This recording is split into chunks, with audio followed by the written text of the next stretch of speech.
안녕하세요. 지금부터 식품안전기사 해설 강의를 시작하겠습니다.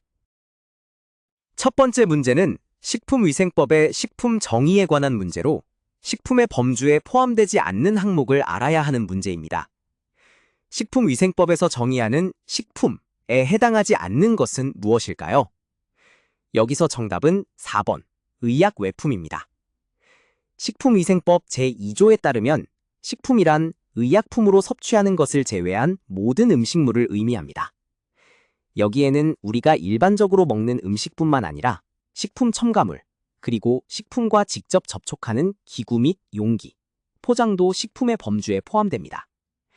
하지만 의약외품은 의약품에 준하는 제품으로 분류되어 식품의 범주에는 포함되지 않습니다.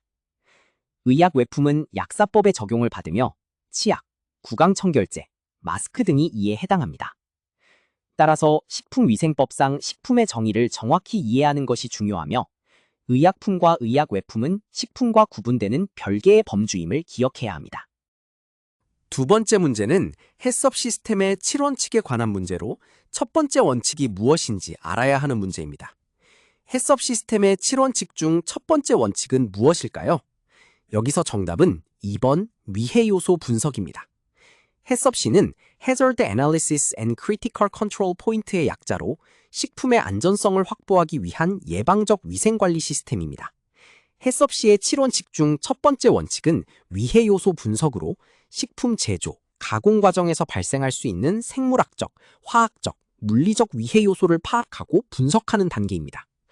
위해 요소를 정확히 분석한 후에야 중요 관리점인 CCP를 결정할 수 있고 한계 기준 설정, 모니터링 체계 확립, 개선 조치 설정, 검증 절차, 문서화 및 기록 유지의 단계로 진행됩니다.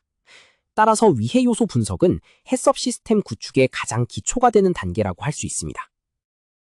세 번째 문제는 위해 요소의 종류에 관한 문제로 화학적 위해 요소를 구분할 수 있어야 하는 문제입니다.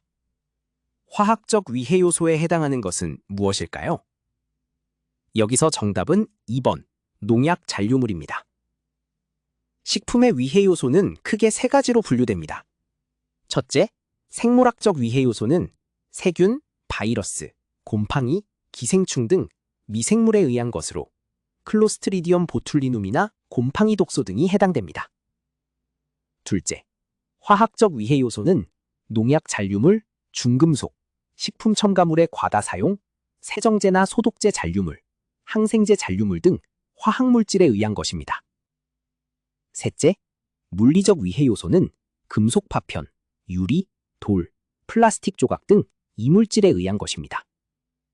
따라서 농약 잔류물은 대표적인 화학적 위해 요소이며 곰팡이 독소는 생물학적 위해 요소, 금속 파편은 물리적 위해 요소로 분류된다는 점을 명확히 구분해야 합니다. 안녕하세요. 지금부터 식품안전기사 해설 강의를 시작하겠습니다. 첫 번째 문제는 식품의 수분에 관한 문제로 등온 흡습 곡선의 특성을 알아야 하는 문제입니다. 등온 흡습 곡선에 대한 설명으로 옳은 것은 무엇일까요? 여기서 정답은 3번. BET 등온 흡습식은 단분자층 수분 함량 계산에 이용된다 입니다.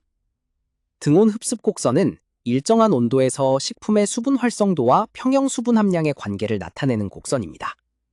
BET, 즉 브루나우어 에메텔러 등온 흡습식은 식품의 단분자층 수분 함량을 계산하는 데 널리 사용되는 이론적 모델로 식품의 저장 안정성을 평가하는 핵심 지표입니다. 단분자층 수분은 식품 표면에 가장 강하게 결합된 수분으로 미생물이 이용할 수 없어 식품의 저장 안정성을 결정합니다. 일반적으로 온도가 높을수록 같은 상대 습도에서 수분 함량은 감소하며 상대 습도와 평형 수분 함량은 비례관계를 보입니다. 또한 등온 흡습 곡선과 등온 탈습 곡선 사이에는 히스테리시스 현상이 나타나 두 곡선이 일치하지 않습니다. 두 번째 문제는 탄수화물에 관한 문제로 올리고당의 종류를 알아야 하는 문제입니다. 올리고당에 대한 설명으로 옳지 않은 것은 무엇일까요? 여기서 정답은 3번. 수크로스는 환원당에 속한다 입니다. 수크로스는 포도당의 C1 위치, 아노메리카본과 과당의 C2 위치, 아노메리카본이 서로 결합하여 글리코시드 결합을 형성합니다. 두 단당류의 환원성을 가진 부분이 모두 결합에 사용되어 환원성 말단이 존재하지 않으므로 비환원당으로 분류됩니다. 말토즈는 두 분자의 포도당이 알파-1,4-글리코시드 결합으로 연결된 2당류이며 한쪽 끝에 환원성 말단이 있어 환원당입니다. 락토즈는 갈락토스와 포도당이 베타-1,4 결합으로 이루어진 2당류로 우유에 풍부한 환원당입니다. 셀로비오즈는 두 분자의 포도당이 베타-1,4-글리코시드 결합으로 연결된 2당류이며 셀룰로스 분해 과정에서 생성됩니다. 세 번째 문제는 유지의 산화에 관한 문제로 자동 산화 메커니즘을 알아야 하는 문제입니다. 유지의 자동 산화에 대한 설명으로 옳은 것은 무엇일까요? 여기서 정답은 1번 연쇄 반응으로 진행된다 입니다. 유지의 자동 산화는 프리 레디컬에 의해 진행되는 연쇄 반응으로 크게 세 단계로 구분됩니다. 첫째, 개시 단계에서는 빛, 열, 금속이온 등의 작용으로 지방산에서 수소가 떨어져 프리 레디컬이 형성됩니다. 둘째, 전파 단계에서는 프리 레디컬이 산소와 반응하여 퍼록시 레디컬을 만들고 다른 지방산과 반응하여 하이드로퍼록사이드와 새로운 프리 레디컬을 생성하며 반응이 계속 진행됩니다.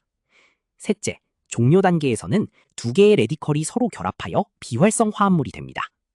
자동산화는 빛이 없어도 일어나며 불포화도가 높을수록 빠르게 진행되고 온도가 높을수록 반응이 촉진됩니다. 이렇게 생성된 하이드로퍼록사이드는 분해되어 식품의 이취와 변색을 유발합니다. 안녕하세요. 지금부터 식품안전기사 해설 강의를 시작하겠습니다. 첫 번째 문제는 전분의 특성에 관한 문제로 고구마 전분의 특징을 알아야 하는 문제입니다. 고구마 전분의 특징으로 옳은 것은 무엇일까요? 여기서 정답은 1번, 아밀로스 함량이 감자 전분보다 높다입니다. 고구마 전분은 아밀로스 함량이 약 20에서 25%로 감자 전분의 약 20%보다 높으며 이로 인해 젤 형성 능력이 우수합니다. 전분은 식물의 종류에 따라 아밀로스와 아밀로펙틴의 비율이 다르며 이는 가공 특성에 큰 영향을 미칩니다. 전분의 종류별 특성은 다음과 같습니다. 첫째, 곡류 전분인 옥수수, 밀, 쌀 전분은 아밀로스 함량이 25에서 30% 정도로 호화 온도가 비교적 높고 젤 강도가 강합니다. 둘째, 서류 전분인 감자, 고구마, 칡 전분은 점도가 높고 투명도가 좋으며 호화 온도가 낮은 편입니다. 셋째, 콩과 전분은 아밀로스 함량이 매우 높아 단단한 젤을 형성합니다. 고구마 전분은 묵, 당면, 만두피 등에 사용되며 감자 전분에 비해 젤 안정성이 좋아 식품 가공에 유리합니다. 호화 온도는 약 70에서 76도이며 노화는 비교적 빠르게 진행되는 편입니다. 분리정제 과정에서 고구마 특유의 폴리페놀을 제거하는 것이 중요합니다. 두 번째 문제는 통조림 가공에 관한 문제로 시럽 당도의 영향을 알아야 하는 문제입니다. 과일 통조림 제조 시 시럽의 당도가 과일의 조직감에 미치는 영향으로 옳은 것은 무엇일까요? 여기서 정답은 3번, 당도가 높을수록 과일의 형태가 유지된다 입니다. 시럽의 당도가 높을수록 삼투압 효과로 인해 과일 조직의 수분 손실을 방지하고 펙틴의 젤화를 도와 과일의 형태와 조직감을 유지하는 데 도움이 됩니다.